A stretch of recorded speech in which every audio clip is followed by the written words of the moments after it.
السلام علیکم ورحمۃ اللہ وبرکاتہ۔ حضرت سلیمان علیہ السلام کے والد حضرت داؤد علیہ السلام کے دور حکومت میں مسجد اقصیٰ کی تعمیر شروع ہوئی۔ حضرت داؤد علیہ السلام چاہتے تھے کہ اس مرکز پر ایک ایسی عالیشان عبادت گاہ تعمیر کی جائے جو مسلمانوں کے لیے مقدس ترین اہمیت کی حامل ہو، لیکن حضرت داؤد علیہ السلام اپنی اس خواہش کو اپنے ہاتھوں سے پورا نہ کر سکیں اور بیت المقدس کی دیواریں قد آدم تک بلند کر کے چھوڑ دیں۔ چنانچہ مسجد اقصیٰ کی تعمیر حضرت سلیمان علیہ السلام کے دور میں ہی مکمل ہوئی۔ آپ نے اپنی تخت نشینی کے 2.5 سال بعد اس مقدس عمارت کی تعمیر شروع کی جو مسلمانوں کا قبلہ اول تھی۔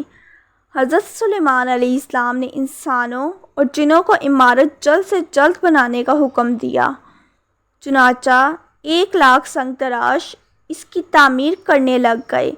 30,000 افراد پہاڑوں سے پتھر تراشتے، 70,000 ہاتھی اور اونٹ ان پتھروں کو اٹھا کر لاتے، کہ جنات یاقوت، فیروزہ، زبرجد، سونا اور چاندی وغیرہ لاتے۔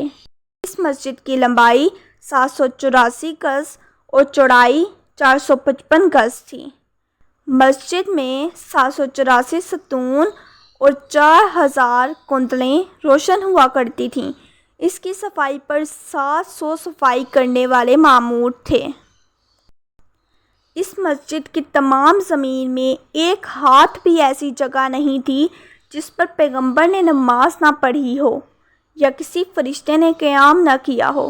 جب حضرت سلیمان علیہ السلام کی وفات کا وقت قریب آیا تو مسجد کی تعمیر مکمل نہیں ہوئی تھی، چنانچہ حضرت سلیمان علیہ السلام نے اللہ کے حضور عرض کیا، یا رب تعالیٰ، اس وقت بیت المقدس کی تعمیر مکمل نہیں ہوئی، میرے انتقال کو جنات سے پوشیدہ رکھا جائے تاکہ بیت المقدس کی تعمیر مکمل ہو سکے۔ آپ کی دعا قبول ہوئی۔ جنات نے شیشے کے محل میں حضرت سلیمان علیہ السلام کے لیے ایک معبد تیار کیا تھا اور آپ اکثر یہیں عبادت الہی میں مصروف رہتے۔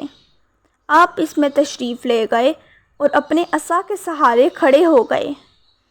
اسی دوران ان کے جسم سے روح پرواز کر گئی، مگر چونکہ ان کا بہت رعب و دبدبا تھا اور اکثر عبادت الہی میں مصروف رہتے تھے، اس لیے جنات کو آپ کے انتقال کی خبر نہ ہوئی اور وہ سمجھتے رہے کہ آپ زندہ ہیں۔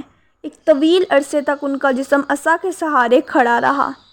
آخر جب دیمک نے عصا کو کھا لیا تو عصا ٹوٹ گیا اور آپ کا جسم زمین پر گر گیا۔